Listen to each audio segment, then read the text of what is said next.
Okay, but they pay my salary. So I love taxes. All right. So first question. First question for you. What does this formula mean?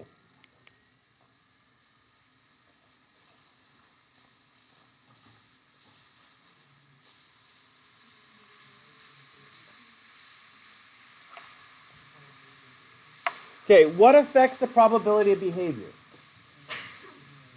The stimuli present in the environment. Okay, hold on. The stimuli present in the environment affects the change in probability of behavior. We call it choice architecture. Okay? Good morning. And so the choice architecture, in other words, how you decide to make a choice, depends on the stimulus present in the environment. I smell fried something. No. Okay. I know that's that. I just going to Cloudy with Chips and Meatballs. My chest hair's tingling. And he's like, something's going to happen. Okay, sorry. Fried food. Okay. So now, is fried food a stimulus? Yes. Luckily for me, it says, don't eat that. Because I love fried food, but I try not to eat them. Because what happens is there's a reward and a punishment associated with every single stimulus. You all right? That's so dangerous there. Okay. So there's a reward and a punishment associated with every single stimulus. Okay, so some stimuli, like French fries, they're very rewarding. What's the reward value of French fries? They taste good. They're salty, especially if they're still hot. They're crunchy. Like In-N-Out. If you ever go to In-N-Out, when do you eat the French fries? Immediately. What happens to In-N-Out French fries if you don't eat them immediately? They get funky fast. You have to eat them first. The hamburger doesn't really matter how cold it is. It still tastes like an In-N-Out hamburger. So there's a stimulus, and the stimulus is based on, well, what is the stimulus? Any change in the environment. I can't remember if I put this word up here yet. No, we're going to talk about this today. Your environment is your Umwelt. Oh, good. It's up here. It should be around here somewhere. But I don't know. I'm going to put it over here. Okay. So your Umwelt. Your Umwelt is your window, the world around you.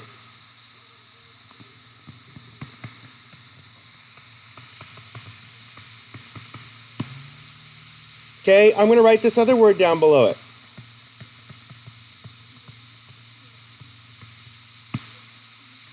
Let's see if it'll make a box. Nope, won't make a box that time. Okay, so what's another word for your Umwelt? Your conscious experience. Your conscious experience is all the sensory stuff going on around you. Okay, did I play the video of the guy with the vibrosensors on his back? Yeah. What did he do? He felt the vibrations, and he was able to understand the word. Not say the word, but understand what the guy meant. That's creepy. Because your Umwelt is the world of stimuli around you. So I started showing you this little video. And so this little video, play. Start out. Dog. Subject. Willing subject. Okay. She's like, he's got the camera, he's up to something. If I were the stimulus, pause. Isn't the stimulus involved? Stop. Okay. If I were the stimulus, what would she do? She would come immediately upon seeing me. It was really funny that this morning when I'm sitting here waiting for the tax guy at our house, my father-in-law comes in right at 9 o'clock and walks the dog pretty much every day. So at 9 o'clock, the dog gets up, stretches, does her little yoga on the couch, and then walks over and sits by the front door and looks out. Does she have a watch? No, but how does she know it's 9 o'clock? She has a feeling. She starts getting excited around 9 o'clock. The same thing, my dog would go for a walk at 6:30. So she's getting ready to go for a walk. Why is she excited to see Grandpa? Gives her cheese sticks. So how do we know that the cheese drawer is a stimulus?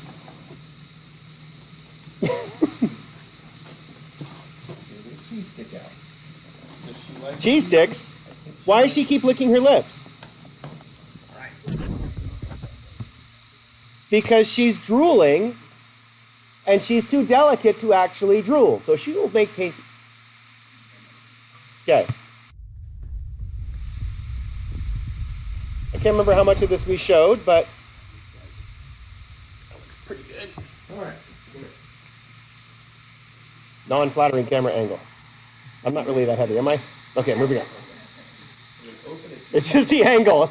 How many cameras are on you? Anyway, exactly. So, does she know how to sit? Define sitting behavior. Back legs bent at a particular angle. Tuchus sitting on ground.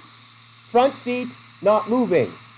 AKA sit. Why do I have to define it in the operational terms? Not so she knows. So when someone making an observation knows that she's sitting because we define sit as. So my job right now is I'm going to train her to sit and stay. So what's the operational definition of staying? Not moving. Which direction? Toward me. So I'm going to define it. If she gets up and walks backwards, I'm okay with that.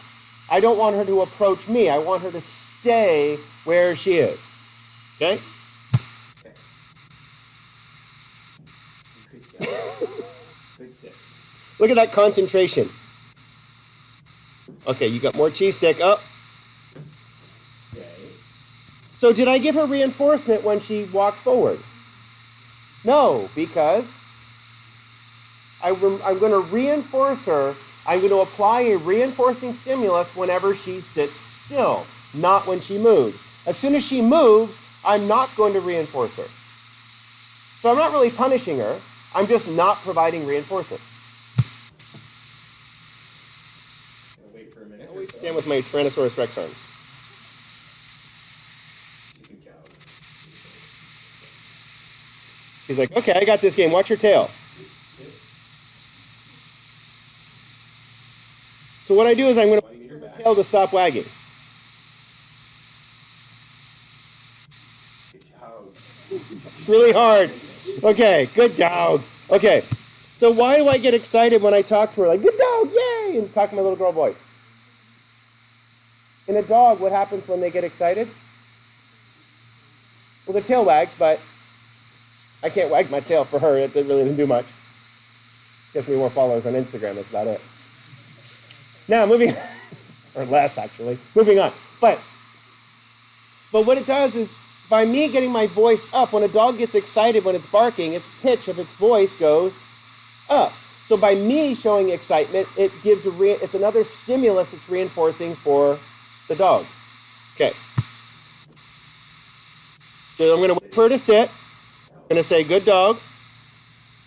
She's sitting. Stay. No. Stay. Oh, stay. Stay. Good job. She's a good dog. Okay, good job. So what did I do that time? I made her sit and stay longer than I did before. Because I waited for her tail to stop wagging. As soon as her tail stopped wagging, then I gave her the food. So I waited longer. So then we add a little bit longer. This is called shaping. Okay. Good dog. Went back way appropriate. Nope. Good job. Good sit. Good sit.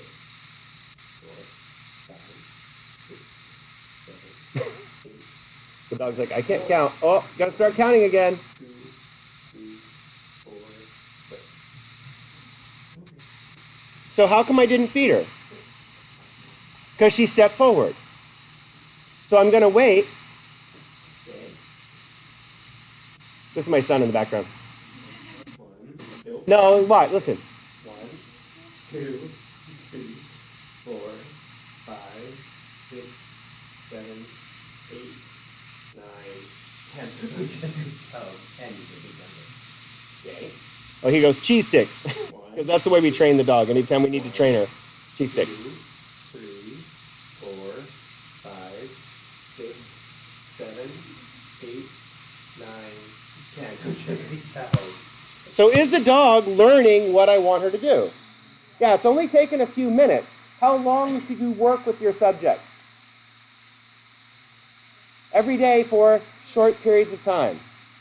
If you do it for just 5 or 10 minutes, that's enough training, and then take a break, go play, go do something else, and then come back and train. What happens if you try to train them all in one day? It's actually called stimulus overload. A, they get full. They're like, no more. And like a lot of times the dog will like pick up the treat, like, yay, and then go, pack. Yay, pack. And a little pile of treats. Because they don't want any more. So only do a train for a short period of time. The same thing as if anybody's ever taken a really long class, like a 1 night a week class. By the end of class, are you learning anything? No, in stats, that's why I make people click on stuff and do things with the second part of class. Because if I try to talk stats for 3 hours, they're like, shoot me. Just shoot somebody, just anybody. Okay, let's try one more here. If the dog stops becoming interested in what I'm doing, should I stop training? Okay. Ready? Stay. Good. Stay. Good job. Okay, that works too. 2, She's trying to get closer. 4, 5, 6, 7, 8, 9, 10. Is it good down?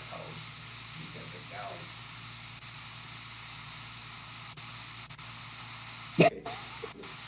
She's just too cute. So now I'm going to try a really hard one. And now here's where we run into a problem. Watch her front feet when she sits on the floor.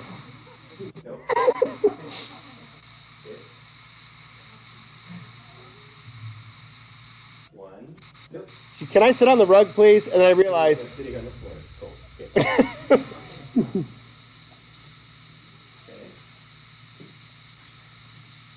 Yeah. 1, 2, 3, 4, 5, 6, 7, 8. Notice the tail. 9, 10. Okay, so is she figuring this out pretty quickly? Yeah, I like a dog that's not well trained. I like a dog to be a dog. And so we don't do lots of stupid things to our dog to train them to be obedient. I don't think having an obedient thing is good. Obeying is not necessarily the best thing. Free thinking, to me, is the best thing. Until you have kids. Moving on. But our kids are generally very well behaved, but they also have a lot of self-confidence because of the same stupid philosophy. Which is great, but my daughter almost crashed into someone this morning and yelled at me for yelling at her. There's a car! Don't yell at me! And then I made a joke about having the kids in the back seat light a candle, and that she didn't think that was funny. You have to have your patron saint candles in the back seat so the kids driving with her going, hold me.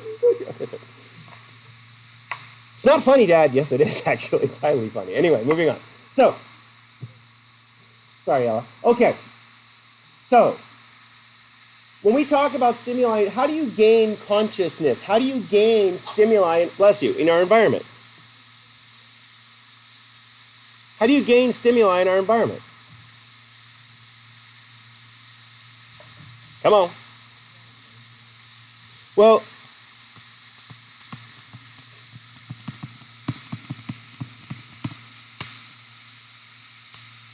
it's going one of these days it'll actually automatically make a box for me. Association. The way that you make stimuli is through associations. Do you have a lot of things that are naturally inside your Umwelt? A lot of things that you're naturally aware of? Yes. They're called reflexes. Ah, did it. Okay. Sorry, see the box. Never mind. Okay. So these natural reflexes are things that are really important. Did we talk about this little fella named Ivan Pavlov yet? Okay, who is Pavlov? Yeah, so what the dog's experiment? Give me some context. What does that mean?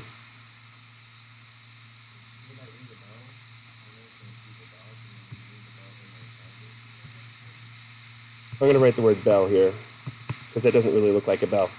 What causes the dogs to salivate normally? Food. That is a natural stimulus.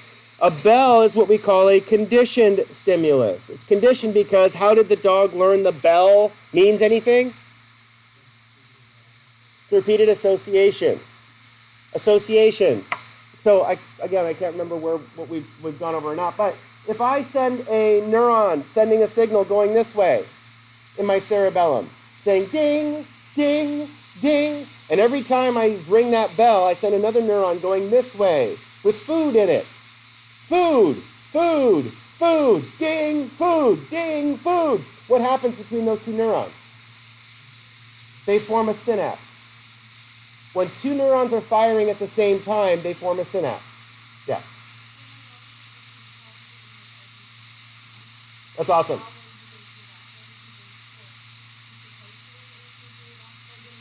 Yeah. Yeah.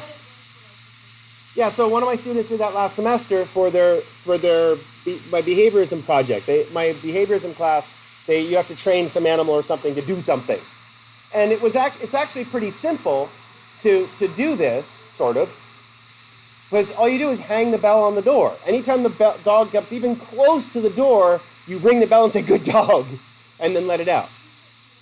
Yeah, that'll do it too, because that'll attract it to the door. And as soon as it touches the bell, you let it outside. Is going outside a reward for a dog? Yes. It's a natural reflex, a natural reward. Dogs do not want to pee in the rug in the house, because is it a punishment when you pee inside? Yes. I mean, you shouldn't punish your dog too much, but you said, oh, no pee-pee on the rug. We've said that a lot. When it was really raining out, our little dog does not like to go out in the rain.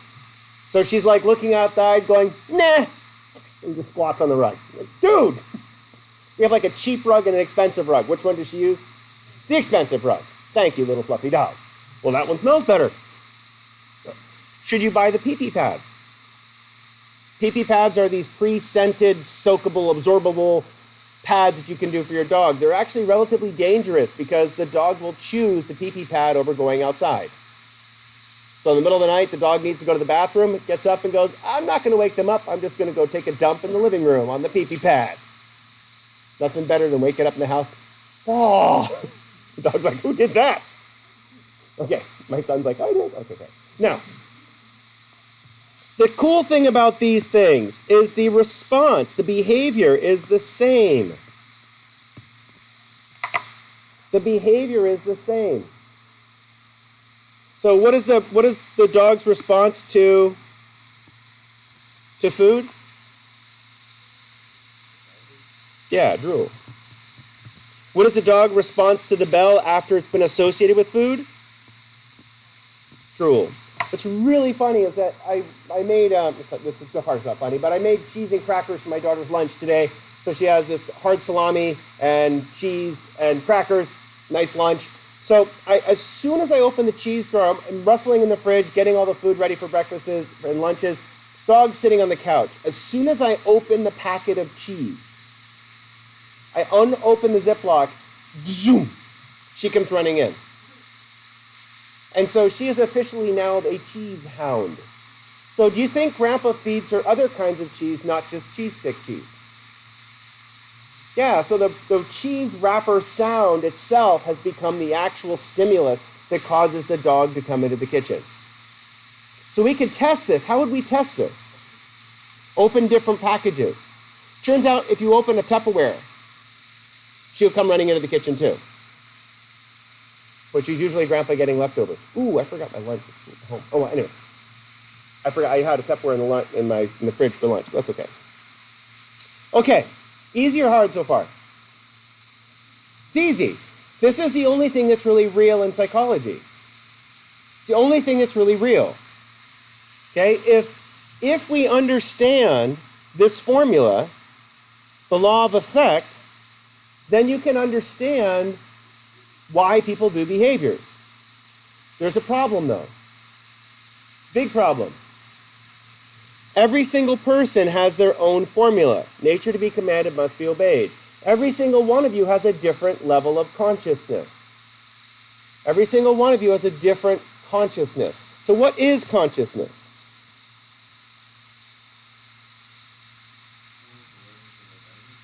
Yeah, consciousness is, I'm going to draw this down, awareness. Yeah, I got that one. Okay. Ooh. Cool. Okay, so. Oh, that was even cooler. Okay. So if you have awareness, oh no. How do you know you're aware? You're aware. So you measure awareness by being awareness? How do you know that you're awake? But if you're dreaming, you're awake. So in the study of consciousness and the study of awareness, a lot of it has to do with this. Stimuli. So, does anybody here drive an old car? A car that doesn't work perfectly. Okay, so do you become very aware if you have a car with rules? Like my buddy, I borrowed his truck to help my wife move some stuff, and he goes, okay, if you turn the key and you don't hear the fuel pump, you got to get out and then tap it once or twice, and if it still doesn't work, switch to tank 2, and then you can start it. Like, seriously. He goes, yeah, it's easy. Click, click, click. Turn it off, get outside, tap, tap, tap. There's a wrench in the bed of the pickup truck that is meant to reach under the wheel well and tap on the damn fuel pump on top of the gas tank to get it to start running. It's a cool truck, but I think we drove from here to Alpine and back, and it used like $70 worth of gas. You put a giant motor in anything, and it doesn't use much. But anyway. So it's the same thing as that as soon as you have a car that you've driven for a long time, do you know all the sounds it's supposed to make and what it's supposed to feel like? Yes, because it just becomes a part of your awareness. And what it does is it becomes a part of this classical conditioning.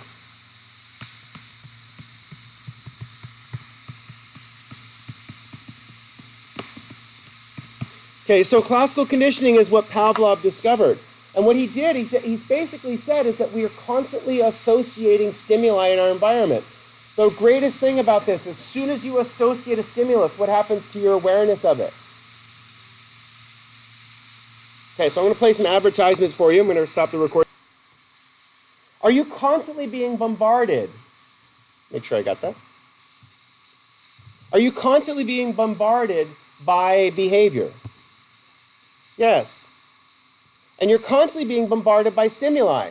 How do you decide what to filter out and what not to filter out? Ooh, belief? Who decides? Okay, you don't? Someone else does? Ah, so you're not involved, but your brain's involved. Yeah.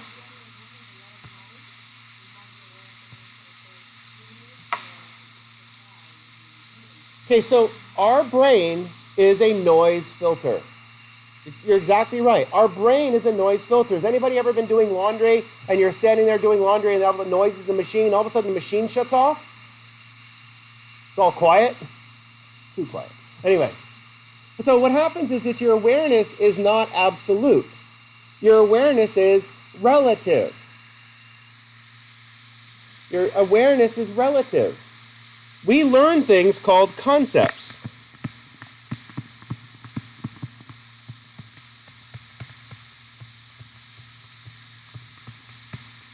And I really hate to draw this shape a lot, but I love drawing the shape. That's like one of the best ones I've ever drawn.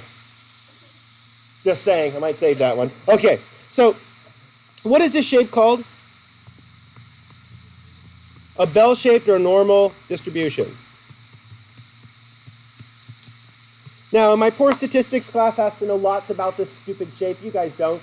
But what's interesting about this is if I give you a stimulus, like a chicken taco, chicken taco, or a piece of pizza, how far away from the original does your chicken taco have to be before it's not a chicken taco? Think about that for a second. Let's go, we all go to Rubio's and get a grilled chicken taco. Then you go to Alberto's and order a chicken taco, expecting the Rubio's chicken taco. Are they the same? No. For a while, Rubio's changed a lot of their menu items, and what happened? A lot of people got pissed. I got pissed. I'm like, hey, this isn't the same. They used different tomatoes when they were making their salsa for a while. And the salsa sucked. The hot salsa at Rubio's, one of my personal favorites of all time.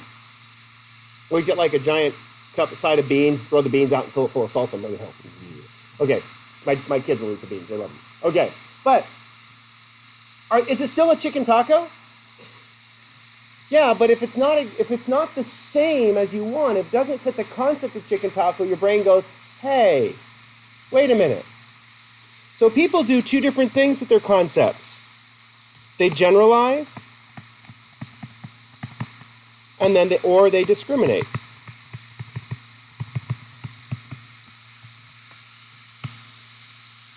We're going to talk a lot about racial discrimination later in the semester, but racial discrimination is generalization. So I'm going to give you an example of generalize versus discriminate. This is really important.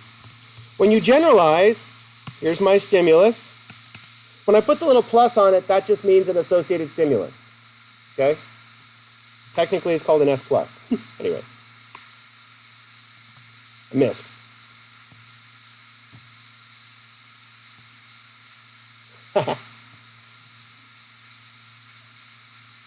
Totally worth the time and effort that I'm putting into that. Okay. If you discriminate,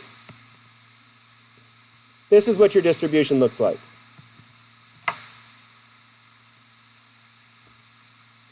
I'll give you an example of discrimination. In my behaviorism class, I show a video called Psalm. Anybody seen the movie Psalm? It's on Netflix. It's amazing. It's about these guys and this one girl that are training to be a sommelier. A sommelier is a professional wine taster. They hold the glass up and go, it's a Riesling from New Zealand, 1997, no, 98. Rich clay soil, so therefore it's this vineyard. How often are they right? Almost every time. They're crazy how they can discriminate wines. How could you tell what kind of wine it is, where it came from, and what year? It's not that you taste a lot of wines, is you can discriminate all the subtle differences between wines. I really don't like wine that much. I'm really fascinated by wine tasting. Wine all tastes like crap to me. Wait, rotting grapes. Rotting grapes. Rotting grapes. My wife is a big fan of Sauvignon Blancs. To me, they taste like cat pee. Fresh cut grass, cat pee, lots of chlorophyll, lots of brightness in the notes, and you can use all sorts of fancy pinky up context if you want. Still tastes like crap, if you ask me. Okay? The same thing as some people can discriminate beers. I do not put coriander in your beer. Or use Belgian hops. Has a reminiscence of coriander in it. Blah! Blue Moon. Blah! Bad beer. Sorry. Okay, so if you can discriminate, what does that give you the ability to do?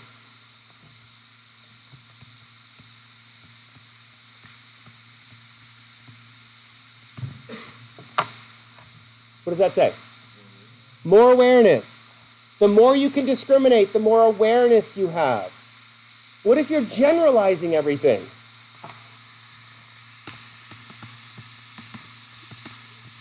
Tastes like wine. Red wine, white wine. Check. That's generalization. How do you tell the difference? The color.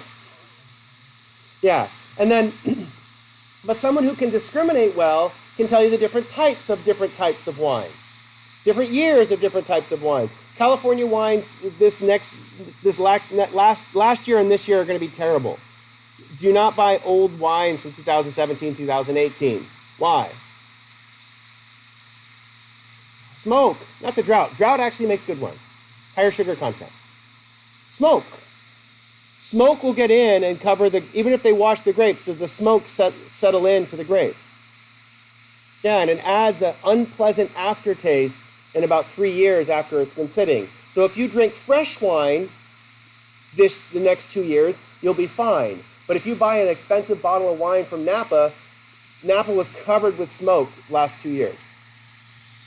So the wines from last 2 years are going to be really low in value because they're going to have what's called smoke taint.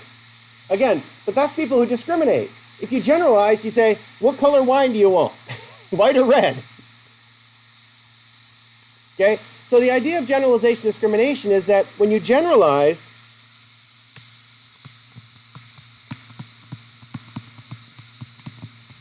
you are more conceptual. You're more conceptual. Now brace yourself, because this is complicated. Okay? Whoa. My C's and O's are getting too much alike.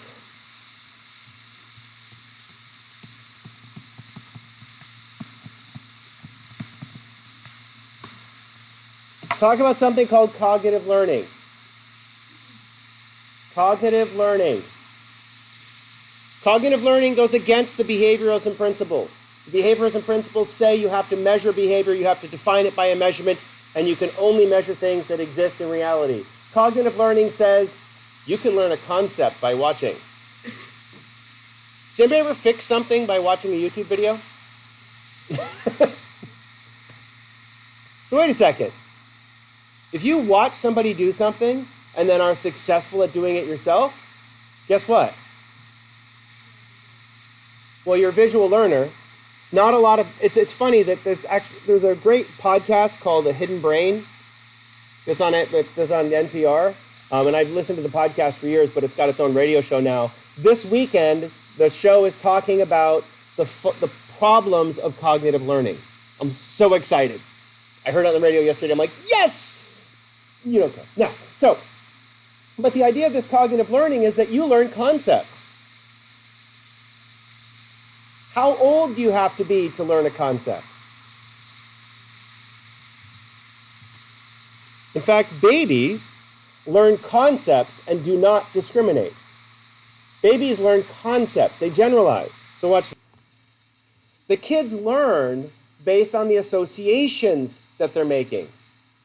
They learn based on the associations that they're making. Okay? Is it going? Yeah. And because they learn based on the associations that they're making, they learn based on the number of observations. Does that make sense?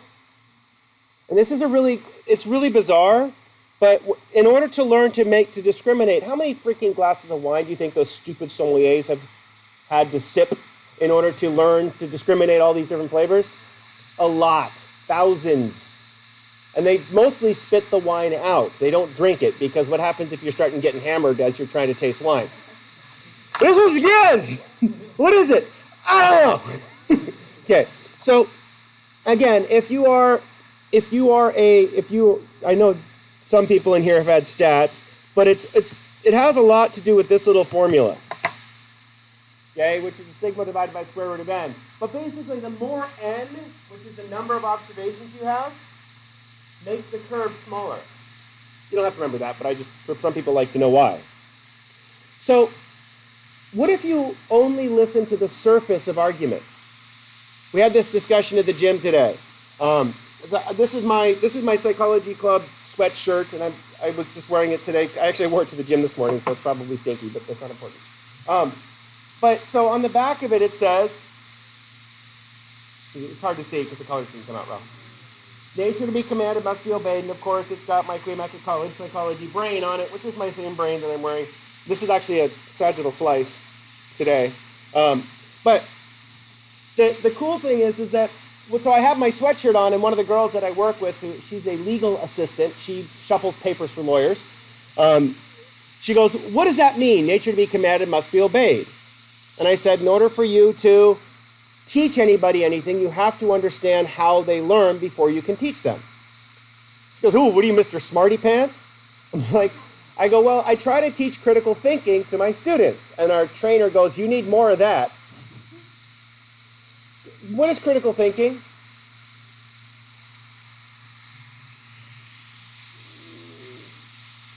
Is the baby thinking logically by squeezing the ball after seeing one sample? Yes. Critical thinking is using lots of evidence, not just having one person's opinion. Well, it said on Fox News this, so I'm going to believe it. Or it said on CNN this, so I'm going to believe it. Anybody listen to the trial this morning? Or congressional hearing? Pretty entertaining. And it's like you can totally see both sides are arguing for different things. All the Republicans are shouting at this guy, Mr. Cohen, for being a sleazeball. Mr. Cohen is a sleazeball, registered sleazeball with Sleazeball Association of America. What is his job to do? He shakes down people who are trying to sue Trump. He's got lots of phone conversations, but as a lawyer for a rich person, that's what he does. And that's what his job has been. And so it's really funny when these congressmen are trying to say, well, you've done some inappropriate things. And he's like, well, no shit. It's my job. Anyway, but at the same time, as all the Democrats are talking to him like, oh, you poor man. And it's so funny how both sides are so argumentative with each other. Because what is the job of the Congress? Politics. What is the point of politics? There's a point to it. No, that's not the point of it. Oh, come on, someone knows the point of politics. Politics is not about governing. Politics is about changing people's opinions. So I'm going to go back. Politics is all about changing people's opinions. When someone is being political, they're trying to use their argument to sway you toward their side. That's what the nature of politics is. That's why when you see all these crooked politicians, they're not crooked politicians. What they're doing is they're trying to convince you to make a choice on their side of the issue. So when you vote for a politician, when you vote for your particular party or a particular person, what are you hoping that they will do? They will argue from your side. That's what the politicians are for. And what's interesting is it's really fun to watch it, especially from a psych perspective, because it's all about consciousness. It's all about forming concepts. Now, there's one other aspect of consciousness that we really need to kind of pay attention to. We'll talk a lot more about concept formation coming up. But what is consciousness? Are there levels of consciousness? I can see that in here. Some of you are very high levels of consciousness, and some of you are not so much. So what does it mean to be unconscious? I haven't seen anybody unconscious today. It does happen occasionally.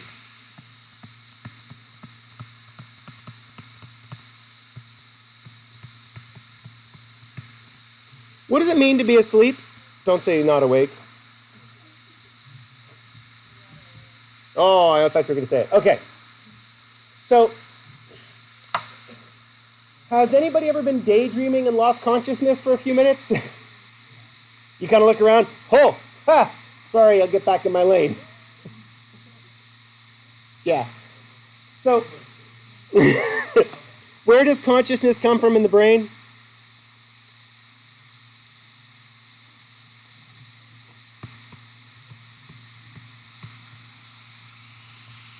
Your pons. Your pons has nuclei in it that send wake-up signals. And what do you think the other signals are? If you really care, it's called the locus coeruleus and the dorsal raphe. You don't really need to know that for this class. But the wake-up signals. There's a neurotransmitter called norepinephrine.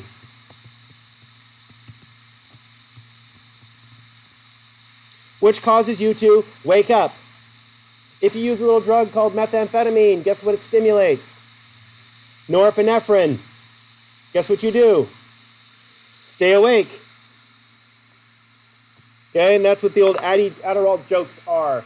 Is that if you use Adderall, can you concentrate and stay awake for hours at a time? Yes, not good for you.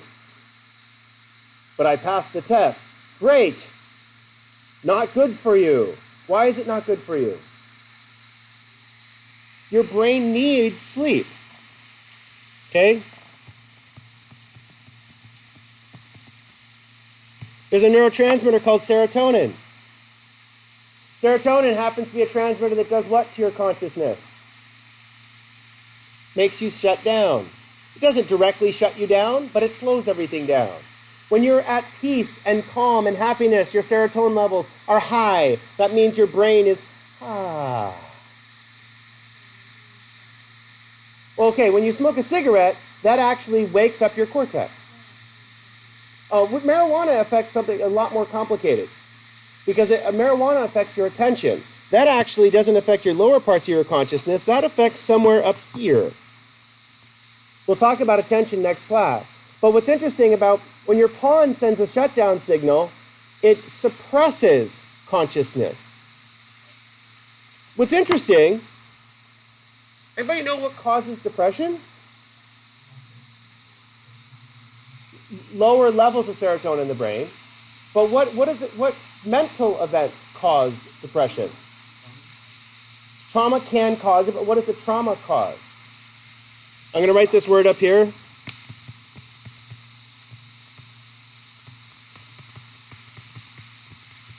It's called hypermentation. You start thinking too much. For this whole semester, I've been waking up at 3 o'clock in the morning and not being able to go back to sleep. Really pisses me off. Because I start thinking about all the crap that I have to do. So this morning, because I stayed at home, we had our income tax appointment, which was suck. Anyway, and so as I'm sitting at home, I got everything I needed to do done before 8:30. I'm looking going, so why did I stay awake from 3 to 4 o'clock this morning to fall back asleep to get up at 4:20 to go work out, which is just stupid. Anyway, not working out, but why can't I just sleep until... Anyway.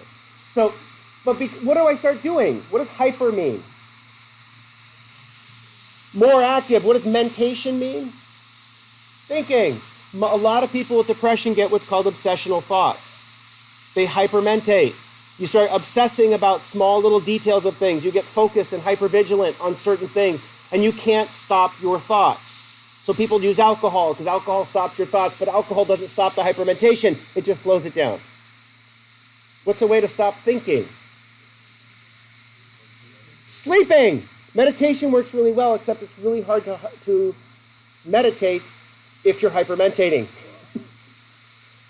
Meditation is a form of hypomentation. I'm trying to teach my wife how to meditate. She's a very high-stress person. This is years ago. I'm a big fan of meditation and yoga. And my poor wife, I'm going through this exercise with her and teaching her how to meditate, and she looks at me and goes, I need a new white pair of sandals. Was she meditating? No, she was online shopping in her head. Anyway, she's scrolling through the Nordstrom website unconsciously, looking, okay. So, but the idea of, if I zoom back in a little bit here, when you're hypermentation, your brain is running too much. It's interesting is that if you smoke, for marijuana, what it does is it changes attention, which is somewhere in here.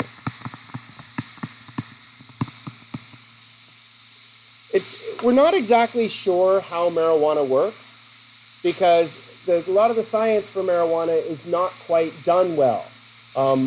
If you go on all the pro-marijuana websites, they say, yeah, it cures everything, man, and glaucoma, and yeah. But then if you go on a lot of the medical websites, you're like, well, there's no real evidence that it does much. The cannabinoid oils is a very good anti-inflammatory. So like if you use the non-THC cannabinoid oils, it's a really good alternative to ibuprofen and that kind of stuff. It's a lot more expensive than ibuprofen, but it's all natural, whatever that means. Okay, sipping on your willow bark tea. That's aspirin, by the way. Moving on. So, but at the same time, is that why do people want to smoke marijuana? To get stoned. I don't know anybody who has a nice marijuana cigarette after dinner just to enjoy the taste. No, you use marijuana to get stoned. That's the point of it. At least that's what the point of it when we were in high school. Okay? So I haven't tried it yet. I'm waiting. It's legal now, but I don't want my kids to smoke. But as soon as they're in college, I'm getting a bong. Now, I don't know. I'll probably be too old at that point. I'd like to buy some that. No, sir, you're too old. Damn it. But how come I won't use it now? I don't want my kids to use it when their baby brains are still growing.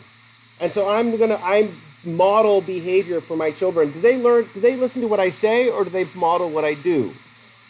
They pay attention to what I do. I do not drink to excess. I will have a beer. And if like my son will make a joke at me if I'm having a beer, because I don't drink very often. Ooh, Dad's having a beer. But at the same time, I don't think my kids have ever seen me drunk, because I don't model that behavior. I don't want my kids to do that now. It's fine if they do that when they're older and a little bit more responsible, and it's not my fault. But I don't want my kids at age 16 to be sneaking off. There's some kids at my daughter's friends that are sneaking off and drinking at 16. Scary. Well, because they're driving. We almost died this morning because my daughter was driving. And imagine if she had a beer or something in her system. Her choices are not great now. Anyway, so when you start talking about consciousness, a lot of drugs comes in. What does like LSD and the psychotropic drugs do? Well, what they do is they activate your brain. They create noise. So I'm going to write above, hi, I guess that's funny, but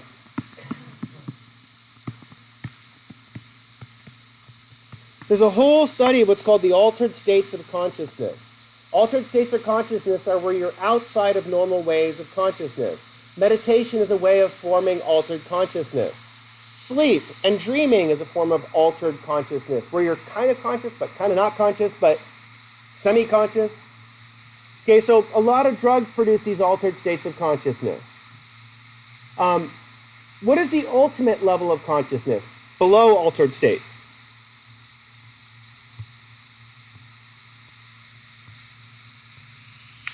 It's called this.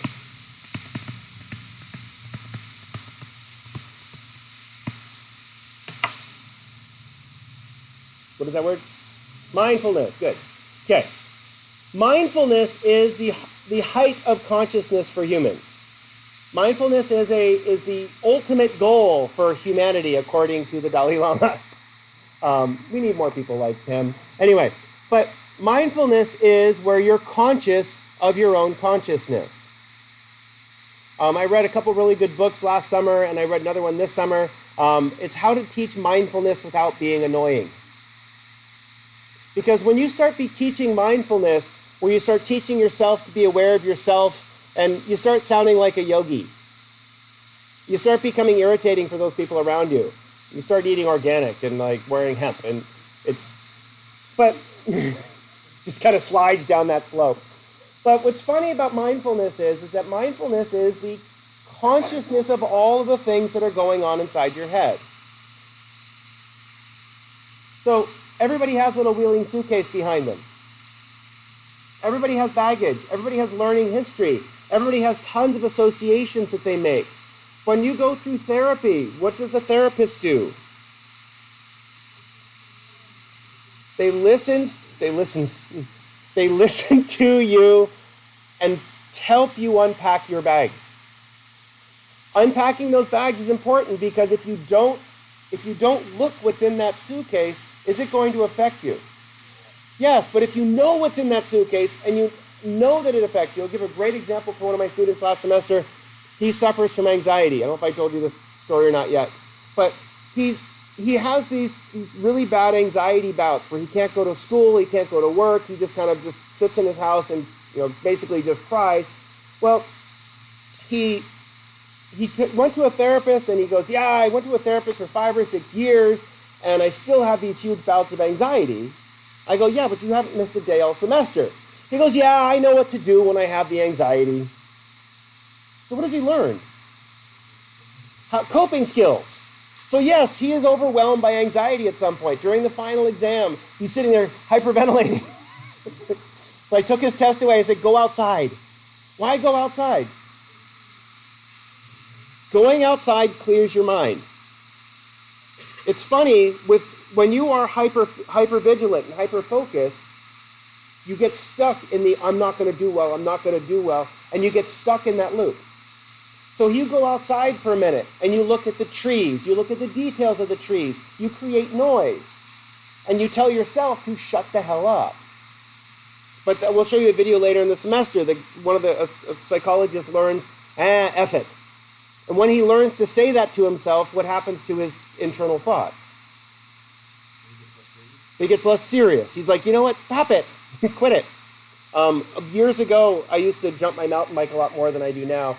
And there's a little trail that goes up behind the school over here. It's a really fun trail. It's got a bunch of big jumps on it and stuff. And so I was coming down the trail, and I jumped off one of the big rocks, and one of my friends, who was cooler than me, would jump off the first rock and land like 3 rocks down, like, whoo-yah! And so I tried it and crashed miserably. It was awful. I skinned off all my arm, broke my bicycle, and I had to walk my bike all the way back because the wheel was too bent to roll, and like throw the bike in the car, bleeding, all the kids on the track going, Liner crashed, shut up. Okay. So for about 2 months after that, after I fixed my bike, how come I couldn't jump off even one of the rocks? Because the association of jumping off the rock and crashing was causing me to put on the brakes. What happens if you put on the brakes before you go over a jump? You crash. Don't use your brakes when you're jumping. Use your brakes before the jump and let them off at the jump. Pay attention to your speed. Not important. Anyway, that is actually important, but whatever. So I finally actually had to say to myself out loud, dumbass, just jump over the rock. I said it out loud. I'm by myself, I'm mountain biking, and I shouted it out loud because I needed to hear it. I needed to produce the behavior in order to tell my stupid self to quit being a pansy and just jump over the rock. And I didn't really jump over, I just rolled over it, but that's not important. Okay.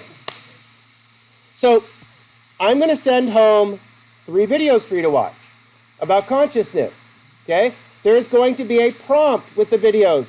What should you do? Answer the prompt, and there's going to be a little it's going to be on the discussion board this time. Okay? So please pay attention to it. Oh, I hit the wrong button. No brain scanner.